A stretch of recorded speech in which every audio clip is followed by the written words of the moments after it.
Bismillahirrahmanirrahim. Assalamualaikum warahmatullahi wabarakatuh.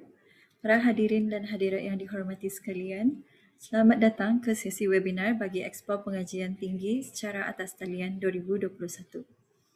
Bersama saya pada pagi ini ialah Puan Hajah Nurdina binti Haji Muhammad Ali, Ketua Pegawai Narkotik 2 daripada Cawangan Pendidikan Pencegah Dadah Biro Kawalan Narkotik. Beliau akan menyampaikan satu topik pendidikan pencegah dadah. Jika anda ada soalan, anda bolehlah menulis di ruang chat dan akan dijawab di akhir sesi ini nanti. Silakan Puan.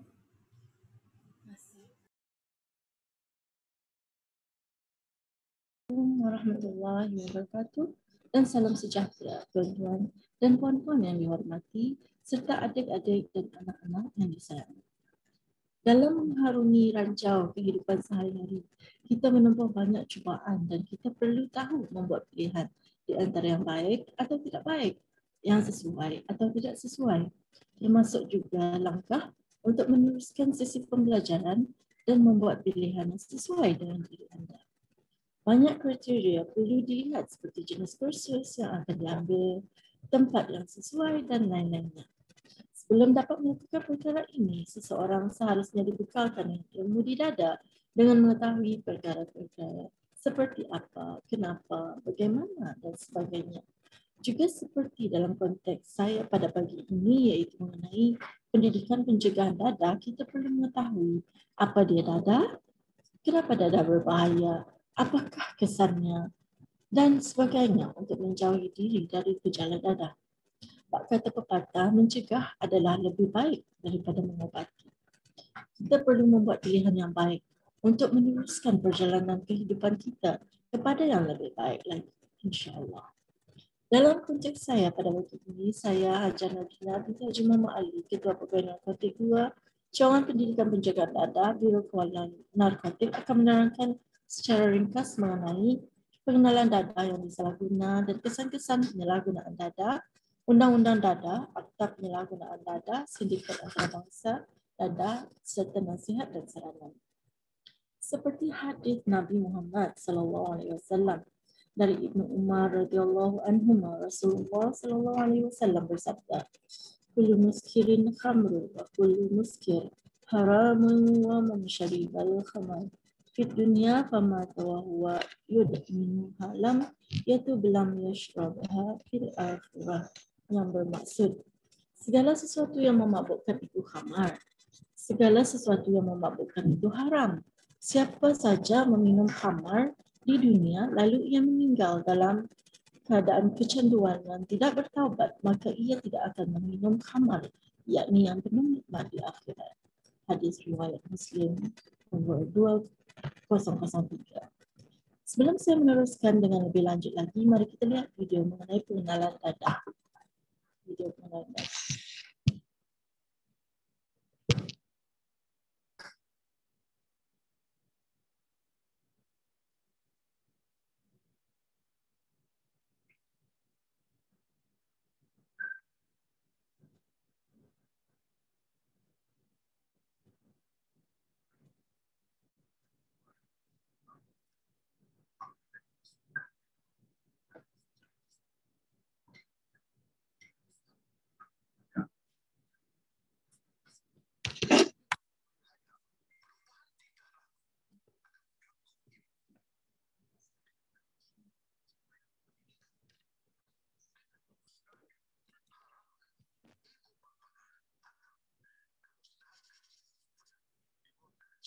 Yang menyebabkan ekonomi keluarga merosot.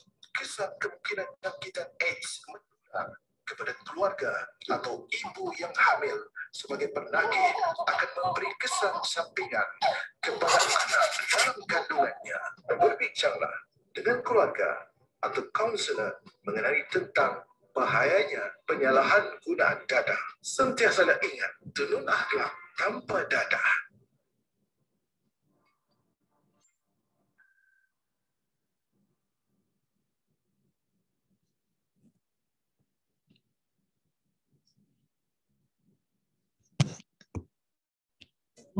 Itu merupakan video pengenalan dadah seringkas. Apakah dia dadah?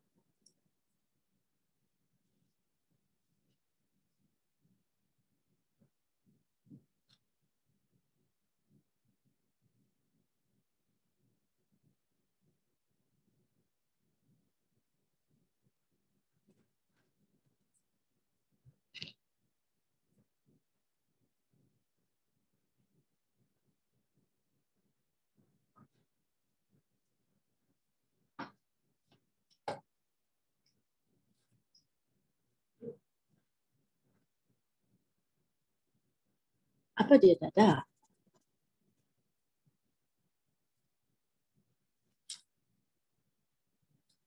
Okay, dadah merupakan satu bahan khas. Dadah merupakan sejenis bahan yang didapati daripada bahan kimia sama ada asli atau tuduhan atau tumbuhan serta mendatangkan kemudaratan kepada kesihatan seseorang dari segi jasmani yakni fizikal, rohani yakni mental dan emosi serta tingkah laku pengguna apabila digunakan. Serta perubahan tingkah laku pengguna apabila digunakan. Akibat dari kesan ini, seseorang yang menggunakan dadah akan terus bergantung hidup kepada dadah tersebut dan menyebabkan ketagihan.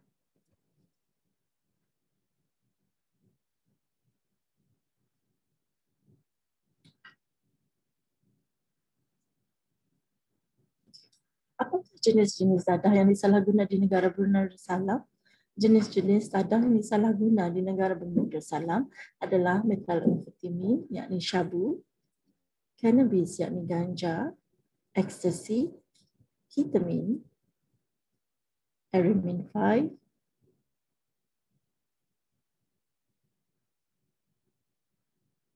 dan inhaler, iaitu bahan-bahan yang menghayalkan.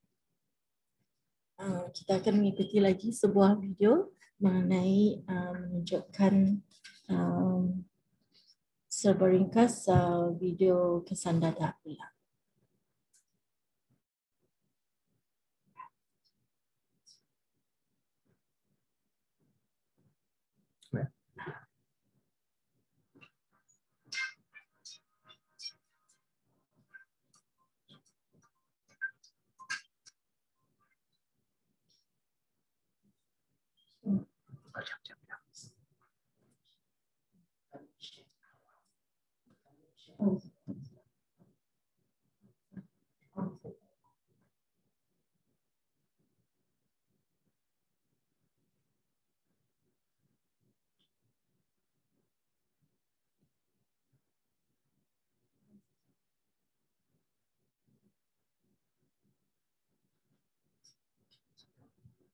Okey.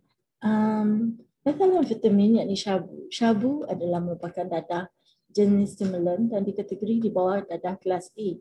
Nama-nama lain bagi dadah syabu adalah ais, batu, kaca, kristal, barang, tawas, ajinomoto dan seterusnya. Bentuk dadah syabu adalah seperti pecahan kristal atau serbuk dan berwarna putih, coklat atau kelabu kekuningan. Dadah ini merupakan dadah jenis sintetik iaitu dadah buatan manusia. Cannabis yakni ganja merupakan dadah jenis daripada tumbuh-tumbuhan yang berasal daripada pokok ganja. Ianya mempunyai bilangan dedaunan ganja iaitu 3, 5, 7, 9 dan 11. Ianya dikategorikan dengan dadah jenis kelas A. Manakala ekstasi pula iaitu pil sintetik selalunya dalam berbagai corak dan berwarna-warni. Ketamine berbentuk cecair yang selalunya digunakan sebagai anestetik kepada binatang. Aramin 5 pula adalah nama lain iaitu nimetazolam, iaitu sejenis depressant berbentuk tablet. Inhalant, bahan-bahan yang mudah terbakar yang mengeluarkan asap kimia memberikan kesan psikoaktif atau perubahan minda jika dihidu. Kita ikuti lagi video mengenai dadah, kesan dadah.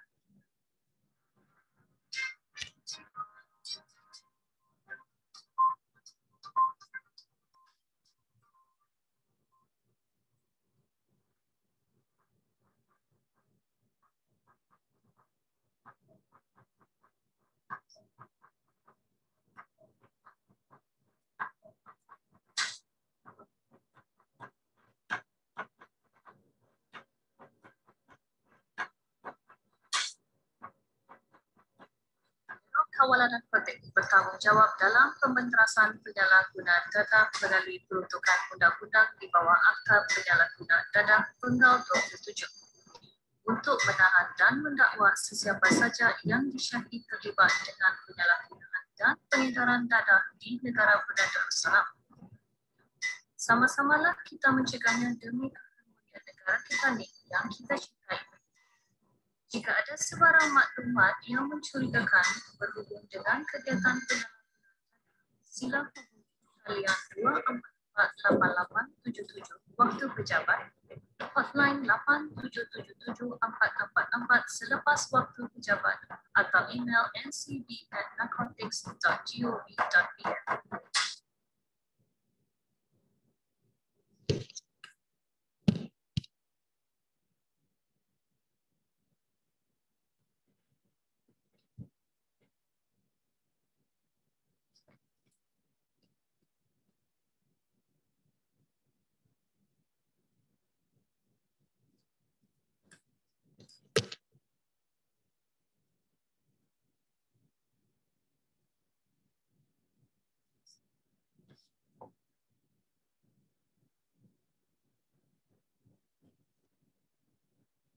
Ini adalah contoh-contoh bahan-bahan yang menghayalkan yang mana boleh didapati di kedai-kedai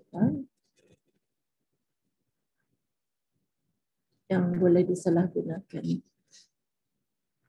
Manakala hukuman ke atas orang-orang yang melakukan kesalahan jenayah dadah dijatuhkan di bawah Akta Penyalahgunaan Dadah Tunggal 27, iaitu bagi kesalahan B kecil memakan dadah adalah dadah terkawal ataupun kesalahan di bawah Seksyen 6(B) besar, iaitu memakan dadah tanpa dinyatakan tempat sama ada di luar negeri ataupun di dalam negeri.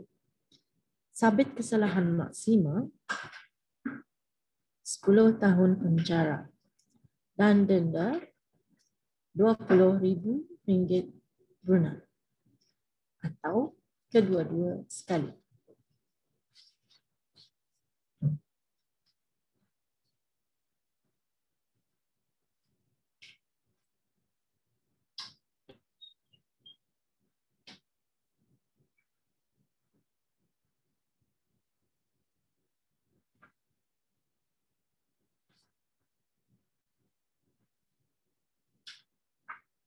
Bagi yang mengedar lebih dari 50 gram syabu dan lebih dari 500 gram ganja dan lebih dari 15 gram ekstasi dan lebih dari 15 gram heroin 5, hukumannya adalah mati. Mengikut buku terbitan UNODC, The Truth About Drugs, kesan penyalahgunaan dadah terhadap kesihatan, kesan segera iaitu merasa kekeliruan, bimbang, hyperaktif, psikosis, keletihan, halusinasi, agresif dan menjadikan orang itu agresif dan paranoid, hilang kesedaran diri dan akhirnya boleh mengakibatkan kematian.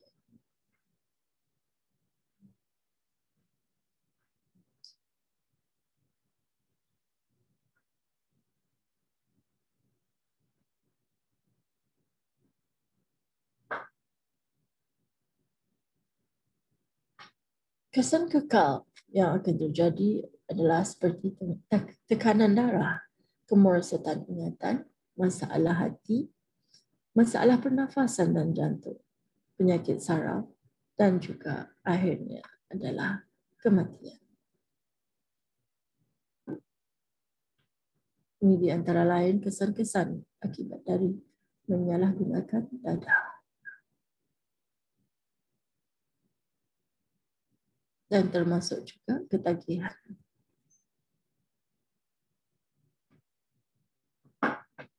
Ketagihan memusnahkan. Addiction destroys.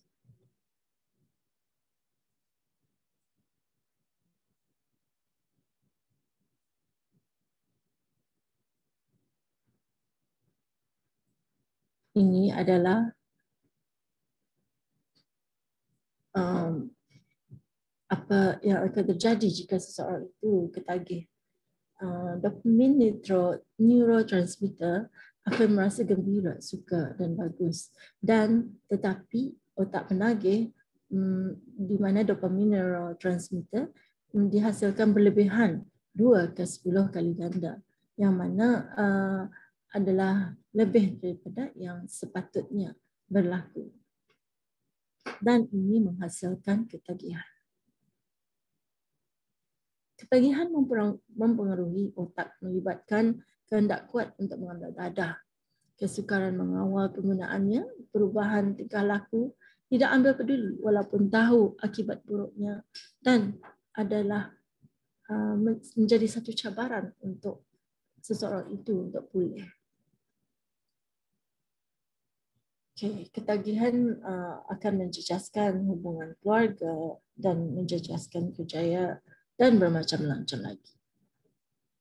Kerjaya, kebebasan, keselamatan, dan hubungan keluarga.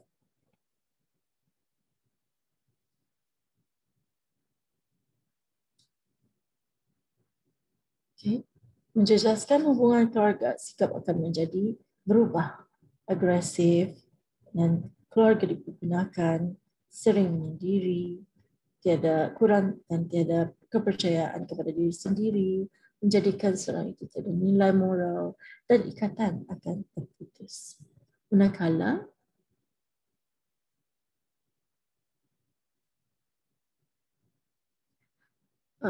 dari segi kerjaya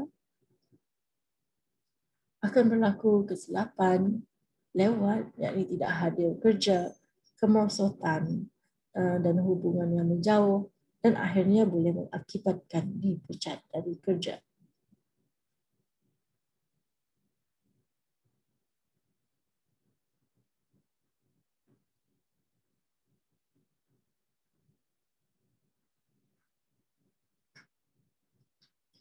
Kebebasan juga akan tergugat, agama dilupakan, pemikiran dan kelakuan terkongkong, masalah kewangan akan menjadi-jadi dan akhirnya akan disisih oleh masyarakat. Dan akhirnya seseorang yang terlibat dalam penyalahgunaan dadah akan dipenjara. Ini adalah beberapa kes-kes yang telah pun berlaku di Brunei Darussalam.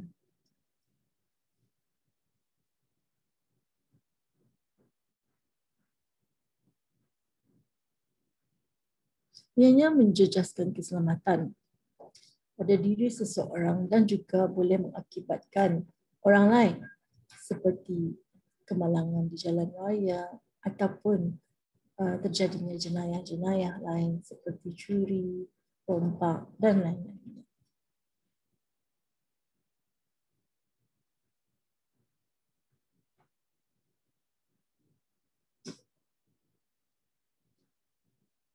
Juga berlaku keselamatan negara, iaitu seperti jenayah rampas rentas sempadan dan sindiket dadah dalam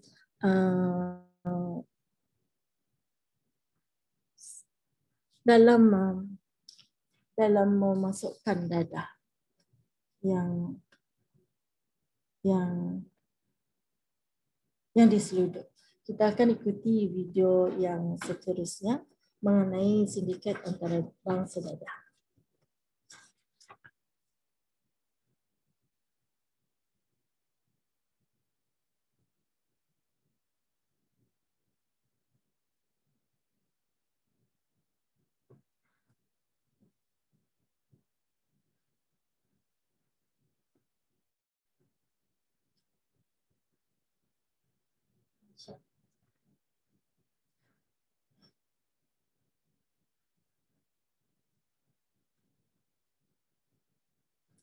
Adakah kita tahu tentang dadah? Adakah kita peka dengan aktiviti-aktiviti anak-anak kita?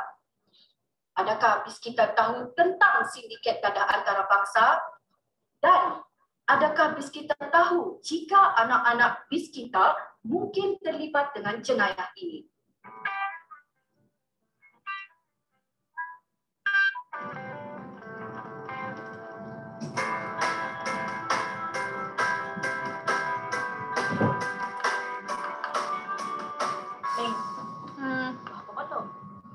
Sibuk je. Atau pandar je kau punya laptop apa? Lihat juga laptopku. Nah, laptop. Siapa kan tanganmu online na ni? Lain usulnya. Sampai bagi kau kerja segala. Luar negeri lagi tu. Bahaya usulnya, Meng. Bukannya nikah. Ania tu juga ni mengantar barang tu lah tu gajinya tinggi. Terus tu semua free, ngantar barang juga ni kerajaannya. Bahaya je usulnya tu. Ani bah. Pernah aku melihat iklan yang di TV. Dia je ni yang bikin bagi tahu. Katanya hati-hati pasal sindiket dadah masa ni mencari mangsa durang di internet. Durang mau offer kerja lumayan gaji lumayan. Dan bayar free. Hanya ngantar barang. Benarnya barang yang durang suruh hantar itu dadah waktu. Dok pernah mendengar kah? Ada je orang bunai. Pernah kena tangkap kita. Bukannya nikah. Tanya, Kita sana habis buat dia. Dan kita sibuk ni urusanku ni. Agak kita ke sana. Dan aku dikacau. aku ni.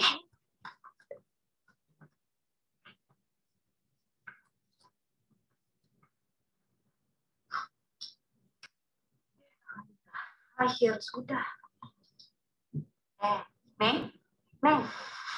Ampun, akhir sudah di sekolah ya. Aku kita mau ke sekolah. Coba kan. Dekat. Agak di sana baik. Mana coba akhir sudah. Bagas. Mana gambar kan? Di luar.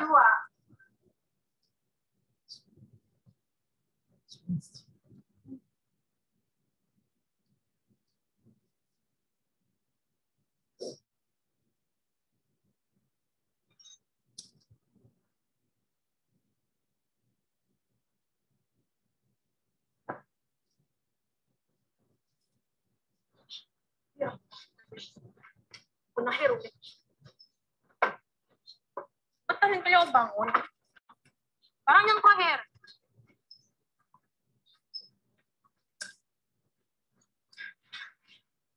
Ya, masuk kelas. Balik sudah punya.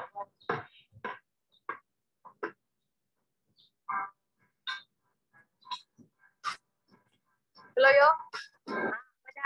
Mana ya? Baba, tunggu tu kau dulu dalam 5 minit tanya aku dulu. Dah paham dah kau lagi di sekolah. Nanti sudah naik, sudah di atas. Orang baru ya sampai zaman barangnya. Tahun asal. Sudah barang. Right, cantik. Baju awalnya dan kau berterbiat. Kau ni selalu berterbiat lagi sikit. Bang.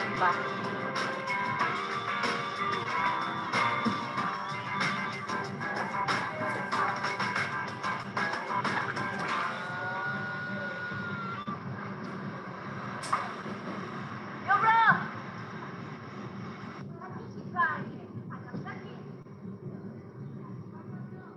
Tayangan video tadi sedikit sebanyak dapat menyadarkan kita bahawa sikap keprihatinan dalam memantau aktiviti-aktiviti anak kita mahupun ahli keluarga kita sendiri adalah begitu penting.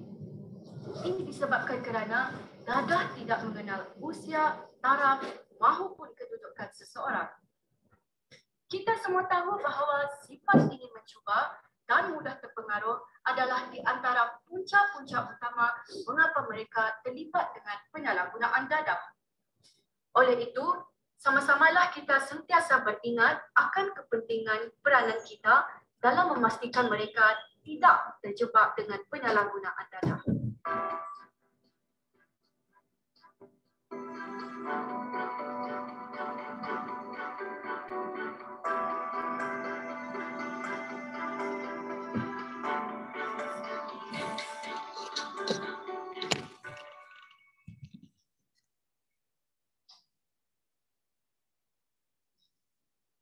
Itulah tadi video mengenai sindiket antarabangsa dadah, iaitu mengenai penyeludupan yang terjadi dan membawa orang itu ke luar negeri ya, dan bahaya. The reason kenapa kita ni boleh terjebak dalam sindiket antarabangsa dadah.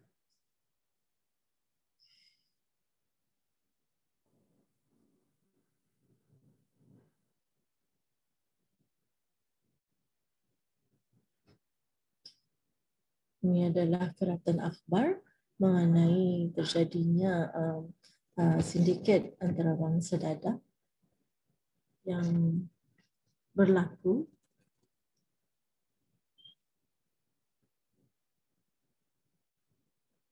dengan reward melancong ke luar negeri, percuma, jerat cinta, tawaran gaji lumayan dan paksaan ubutan. Ini adalah modus operandi bagaimana barang-barang dadah diseludup dengan berbagai cara, kesiuman, penyusupan dalam kasut, dalam buah, dalam rambut, dalam patung dan sebagainya. Juga melalui body packing, konsumen ke badan dibelut dengan canvas dan berbagai-bagai barang peralatan.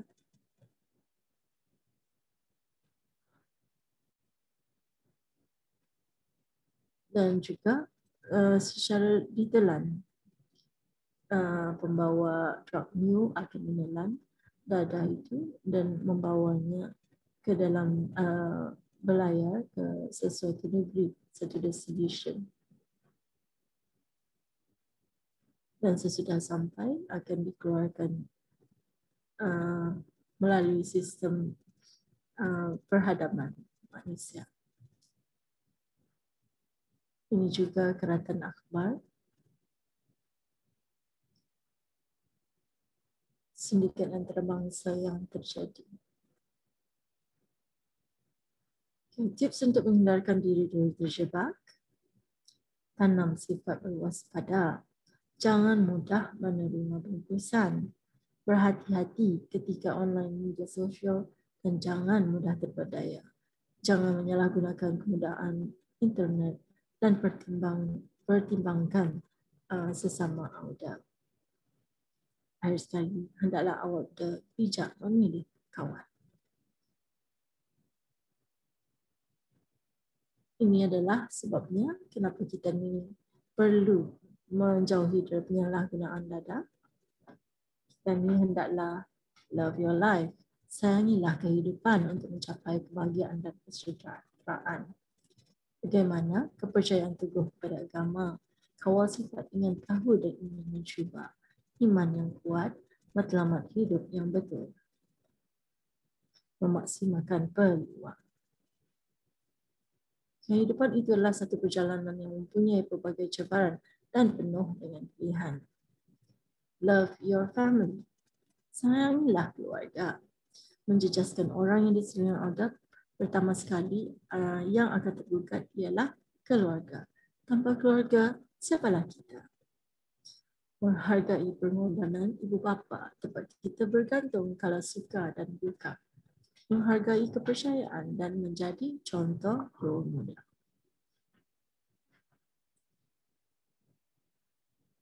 Masa depan hidup tanpa dadah.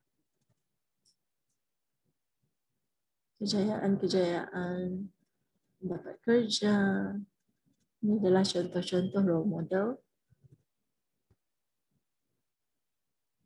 Tapi jika anda terlibat, ia akan menjadi beban kepada anda. It is hard to fly when something is weighing you down. Susah untuk terbang apabila ada sesuatu yang membebankanmu. So keep all parts of your life a drug-free zone.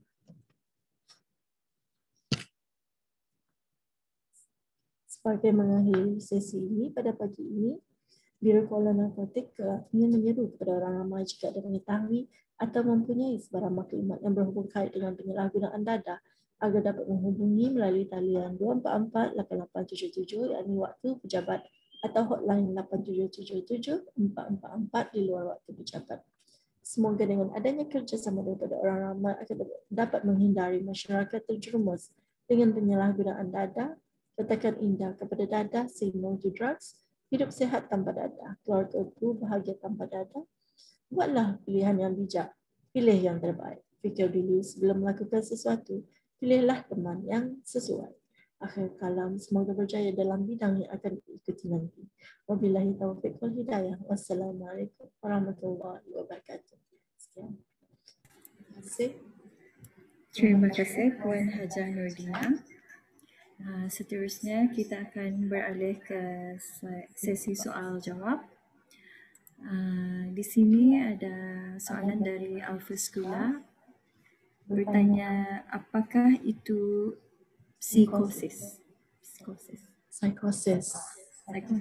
Itu adalah technical term yang mana ia adalah merupakan perubahan kepada diri seseorang jika menyalahgunakan dadah secara dari segi psikologi, dari segi minda dan otak, dan dari segi kita ni punya keolahan. Okay, terima kasih Puan. Ada lagi satu soalan dari Samajwa dari Alpha Skula bertanya, apakah yang perlu dilakukan jika kawan yang merokok tidak mendengar nasihat atau larangan? Bagus, itu soalan yang sangat bagus. Kenapa kawan tidak mau dilarang, dinasihatkan bagaimana? Ada baiknya kita mula-mula sudah dibuat menasihatkan kawan itu supaya tidak terjebak, tidak melakukan rokok. Okey. Rokok adalah satu bahan yang di bawah Akta Tobako tu, di bawah Kementerian Kesihatan. Tapi kalau tidak dapat adalah disarankan, kalau tidak dapat dinasihatkan, mungkin di sekitar tunjukkanlah kesan-kesan kalau apa terjadinya kepada merokok ni, orang yang malah merokok ni, apa kejadiannya di akhirnya. Dan juga kalau jua nak dinasihati, mungkin boleh memilih teman yang lebih baik lagi lah. Jangan pula dimusuhi, tapi we try to find a different outlet. You find another person to be your friend. Kalau ia sedang mau dinasihati, I don't think he would be a good friend to you. Minta maaf. Okey, terima kasih Puan. Nampaknya semua soalan yang ada di dalam chat room ini sudah pun terjawab. Adakah dari pihak Puan ada can share something? Mungkin the last slide that I did not show. Maybe we can show. It's on the hotline, which I didn't get to show today. Thank you. Ini adalah sebarang pertanyaan, sila hubungi talian ini yang ada tertera seperti dalam skrin. Itu saja.